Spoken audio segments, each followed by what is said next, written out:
Hello and welcome to How to Be a Better DM. My name is Tanner Wayland, and I'm going to help you take one more step on the journey to being the best DM in the world that you can be, without breaking the bank, losing the fun, or destroying relationships at the table. And today, we're especially focusing on that relationships at the table bit. I mean, everyone, ever since you were a kid, ever since you were in school, has worried about fitting in to some extent. For some people it was more natural, more easy. Others it was less so. We have people that are more introverted, more extroverted. Today we're going to talk about fitting in at the table. Now, as a DM, you can't control everything about the interactions between the different players and yourself. You can control a lot, though, and you can help promote a fun, inclusive space. But it's not always easy. Let's say that you've had a group that's been together for a while, but someone leaves and you decide to invite a new friend. Someone that, maybe someone's only casual friends with them. Or it's a friend who's never played much of D&D and, they're kind of unique in their own ways and they aren't sure if they're going to fit in. That's just one of many scenarios where a player might not feel super comfortable, or they may feel like everyone else is having a great time except for them. And what that means is it means that player who doesn't fit in maybe never plays to their fullest. They don't enjoy coming after a while, which could mean they drop out. You have to start all over again with finding someone new. You could be making, be making them uncomfortable uncomfortable or not necessarily liked or safe, which is of course an issue. And then, just from a practical standpoint, if someone doesn't feel like they fit in with the group, that they're a solid part of it, they'll deprioritize making the sessions. It'll be harder to fit into their schedule, and the campaign could fizzle out, right? And so with all of these, I think it's so important to just realize that people are coming into the group from different places, right? Like different, as much as you might be friends with one friend in a specific way, someone else has an entirely different relationship with that same friend at the table. And that's something you can't account for going into it.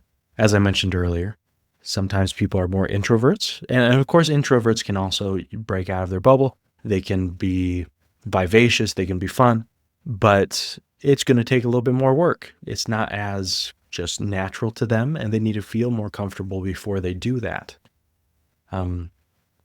Or maybe you have a player where it's like they could fit in, but there's a specific behavior that either someone else is exhibiting or that person themselves is exhibiting that becomes basically a thorn in the side of the group. And just like a repeated pressure point that just feels a little awkward. And as much as you think you can kind of push through those, sometimes there are group dynamics and there are specific people who really need to be welcomed in a more serious way.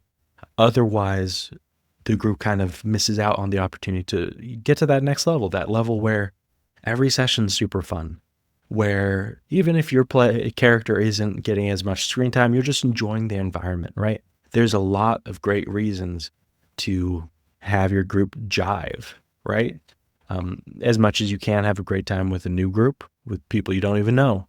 The closer you get as a group, the more enjoyable the time is. Now, that does leave a big question, though. How can we help certain players fit into the group?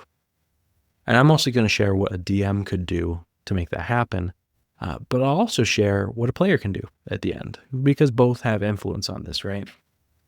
Now, for the DM, you can make time before and after the session to talk as a group. And talk either one-on-one. I definitely encourage that. But also as a group, just talk about like, hey, how is everyone feeling? Anybody wish there were any changes? But you'll probably get a more open and free response if you do talk to people one-on-one. And especially when it comes to a wallflower, someone who is quieter, maybe less involved, talking to them one-on-one, and especially like getting a real answer from them, that's imperative. You need to find out what they're expecting, what they kind of wish could have happened, right? So take time for that. Now, aside from just conversing, you also need to make time just to hang out outside of D&D, because sometimes it just becomes all about D&D. But people really come to appreciate the various aspects of each other and of their friends if they occasionally go out for a dinner. Maybe they go watch a movie, maybe they go hatchet throwing or play board games or something, right? Something that gets you more familiarized. So don't just make time out for D&D, but also make time to do other things together. Now, another thing that you could do, and this is honestly something that every once in a while I encourage you to do regardless, but do a mental check or even write it down of how many times certain players speak during a session. It could just be a tick mark, right? It's like, oh, Brad over there, he spoke 10 separate times, that would that were actually like speaking rather than just being like, oh. Whereas Ashley, she spoke 4 times. You can do little checks. Like, don't do this every game because that's a lot of work and you're already juggling a lot. But every once in a while, when you have a little bit of leeway, mental leeway at least, just mark down how many times people are talking.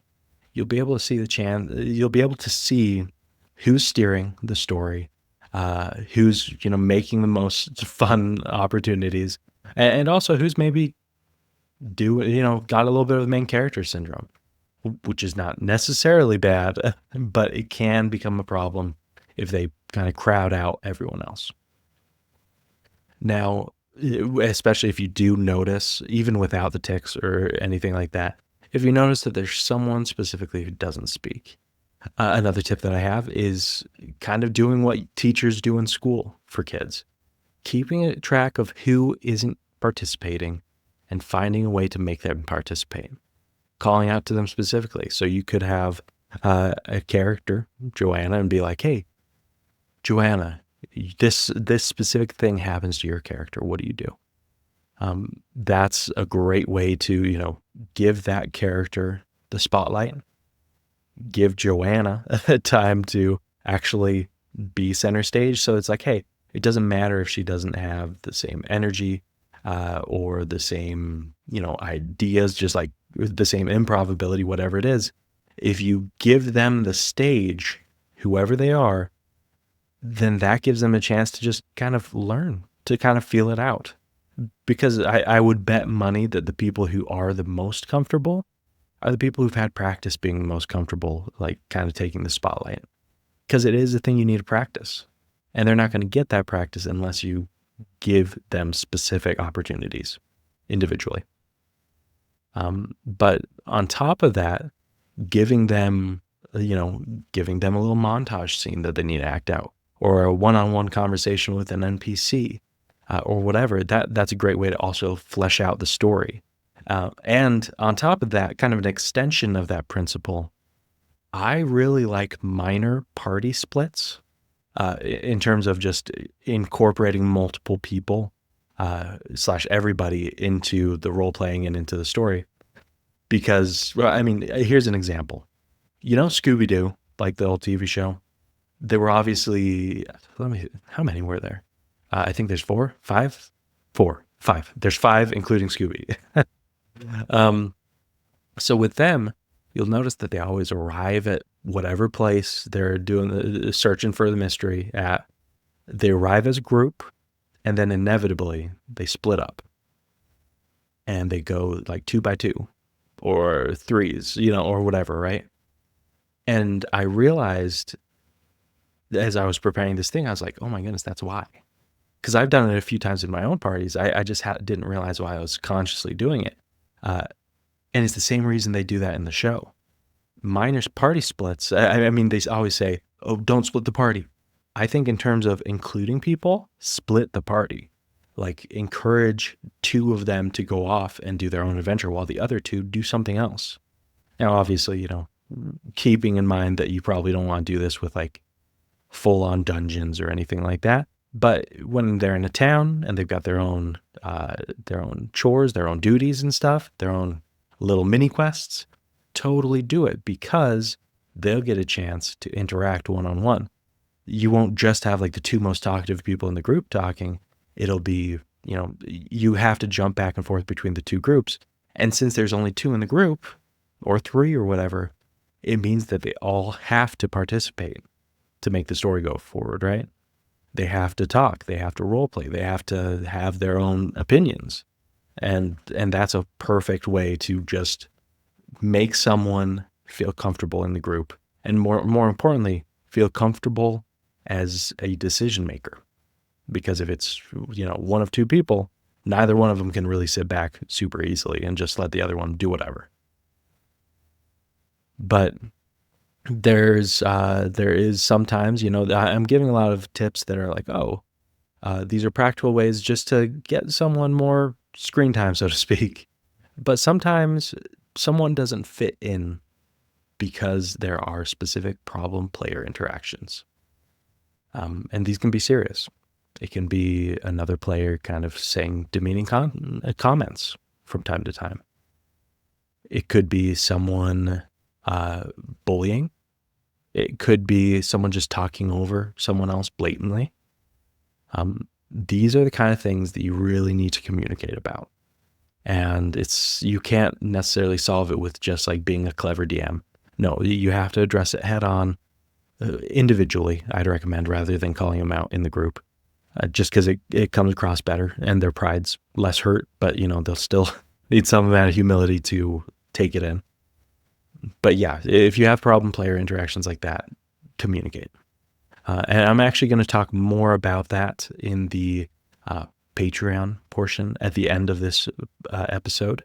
But for now, just remember, communication is key for solving those more interpersonal issues. Now, I already mentioned it just with this last tip, but communication is so important, not only with problems, but just for any kind of like interaction with your players. We've talked about it so much about like, hey, talking with your players one-on-one, seeing how they're liking the campaign, seeing their thoughts. It's so important to communicate.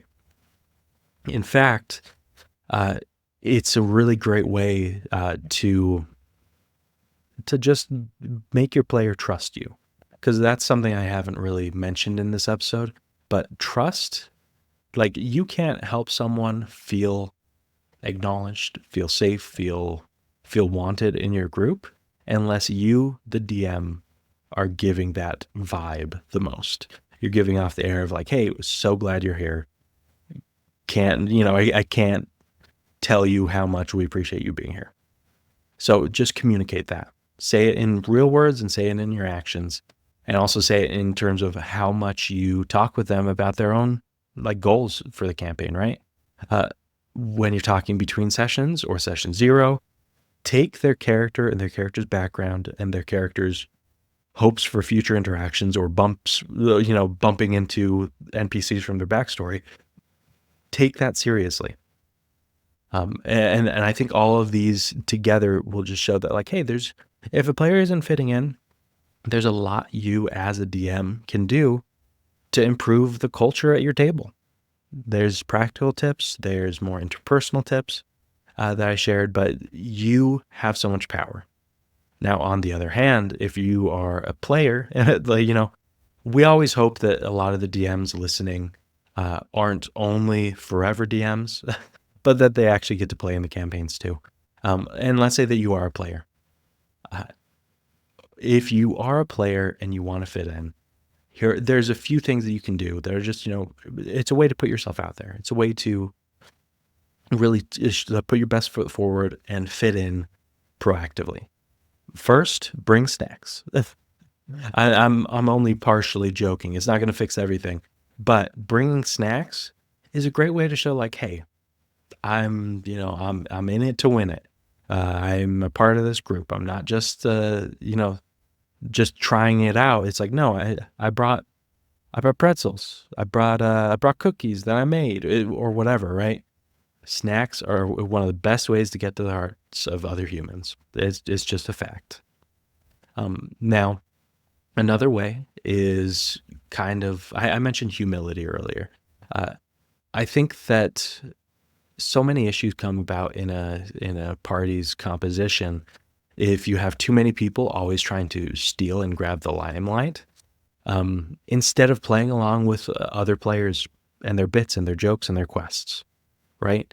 If you see that if you as a player are trying to incorporate yourself into the adventure more, to feel like a bigger part of it, as much as the conventional wisdom might say, oh, you just need to come up with a better backstory. You need to shoehorn it in there. You need to constantly be focusing on your quest and your goal and kind of put the other players' things to the side because you are a fleshed out character. That's fine, and there's space for that. But more importantly than that, look at what the other players are doing. See what their characters have. See what their characters are trying to get started. Either it's like, oh, they're trying to look for clues to their missing sister or something, right? In the story. Instead of you being like, okay, have fun with that. I'm going to do my thing. Hop on the bandwagon. Be like, oh my goodness, your sister's missing? Tell me more about it. Like in character, of course. And then be like, yeah, let's look. And then, one, you're doing that minor party split that I was talking about. But two, you're giving, you're playing along with them. You're kind of boosting them up, raising them on your shoulders.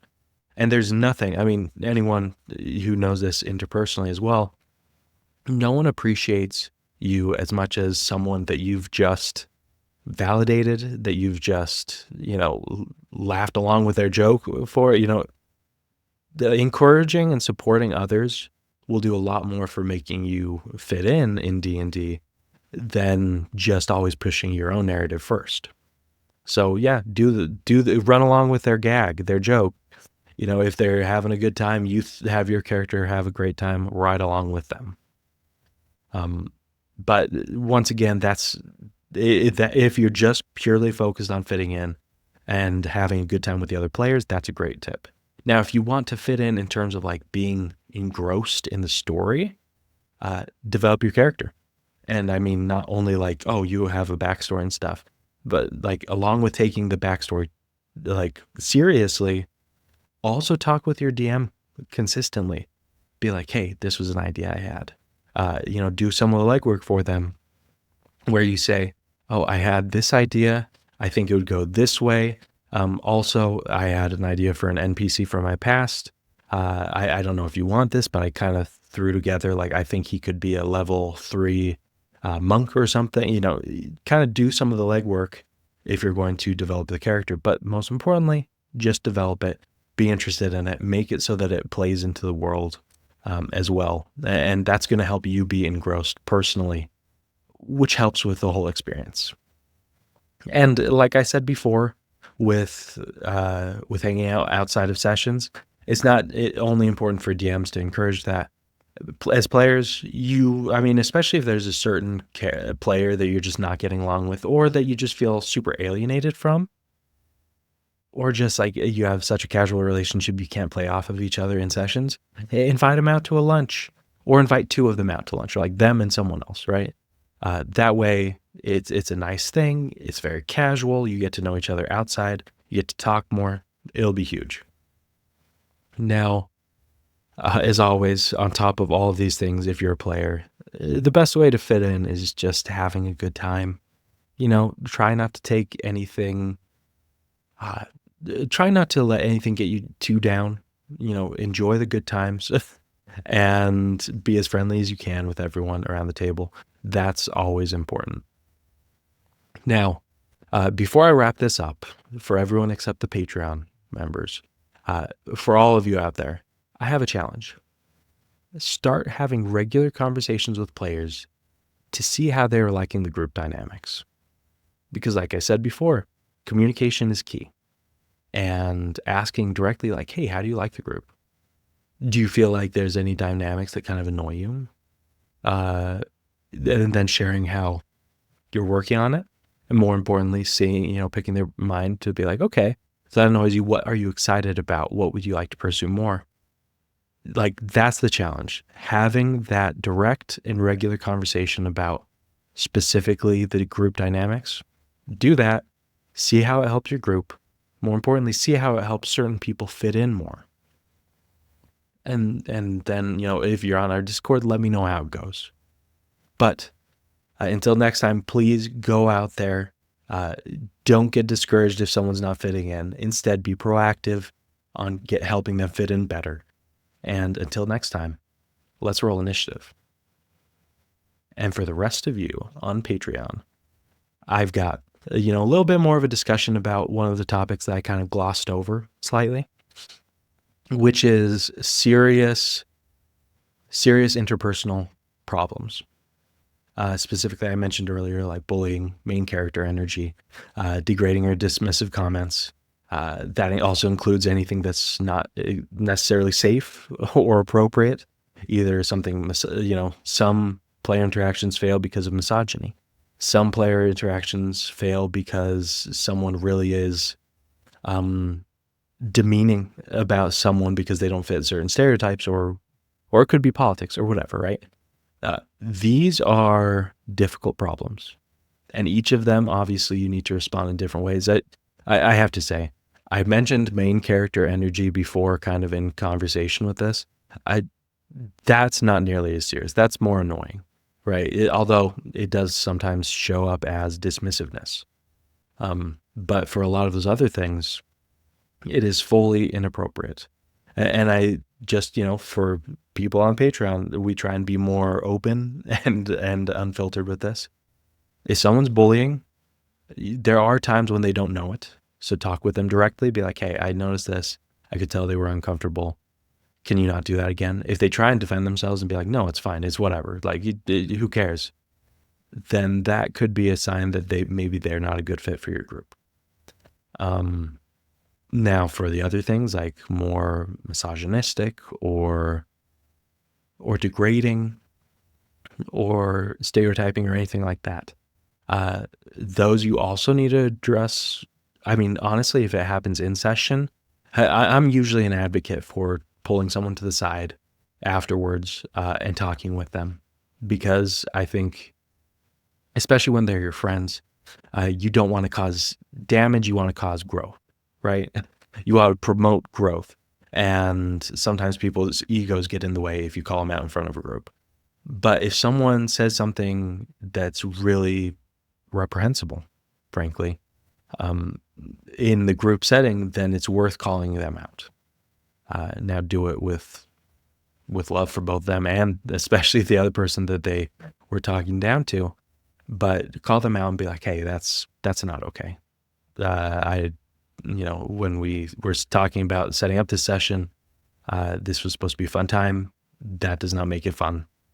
And not only that, I think you should apologize. Doing something like that, it takes a lot, but it is important. And maybe you don't go that far, but you just say, hey, that's not okay. Could you apologize or something like that? You can keep it simple, but you have to address it in the moment. Not so much for that person, but more for the person that they had talked down to. And then for that person, the person, the offending party, so to speak, along with calling out anything that should be called out in the moment, something that can't be pushed to later, take them aside later and be like, hey, what was that? Find out what was going through their heads, why they thought that was okay to say.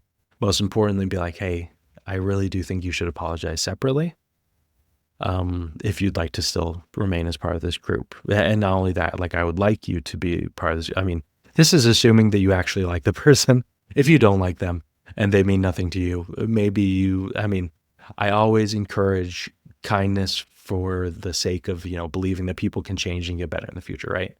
But, if they just seem totally unrepentant, for lack of another word, then sometimes you just need to be frank and be like, hey, that was really uncomfortable for everyone, especially for them. This isn't that type of group.